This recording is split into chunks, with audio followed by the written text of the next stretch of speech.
You didn't notice, did you? You didn't notice when you pretended to be asleep in the car just to have your mother carry you up to bed for the last time. You didn't notice when you ran to the door and yelled "Daddy's home" after work and he picked you up and spun you around for the last time. You didn't notice when the rain washed away your chalk drawings on the sidewalk and you never went back out there to color hopscotch again. You didn't notice that when you dried off after you danced in the rain and jumped in the puddles, you started caring about makeup and hair getting ruined and you never went back out. You didn't notice that you hung up those plastic play phones and never opened it again. You had a real one now and it was not a toy but an addiction. You didn't notice that you put on your shoes after playing in the ball pits and you never took them off again. You didn't notice when you ate ice cream for the last time without counting calories in your head. You didn't notice when you had your last fight with your sister about who got the passenger seat before you started arguing about who got to drive the car. You didn't notice when you stopped believing in Santa Claus as the magic of Christmas was replaced with material wish lists. You didn't notice when you stopped believing in a monster that lived under your bed as it started to come out in the reflection of your mirror. You didn't notice when you went to field day for the last time, when you got your last participation trophy, when you kicked your brother's seat during a road trip for the last time,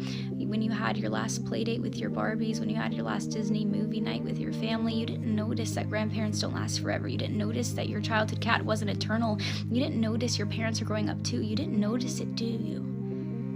You didn't notice that you grew up, but you notice it now, don't you? You notice it every time you look in the mirror and you are shocked because your reflection doesn't look familiar. You look older, you look tired, you look like it's been centuries since you let your imagination run wild. You look like you don't even remember what it's like to be a child, and you notice that every time you look back at pictures and you notice how you were at the age that little you was always wishing for, and you notice how you never thought you would make it this far. Adulthood was as fantasy as the games you would play, but here you are, and you notice it now, don't you? The time goes by too fast.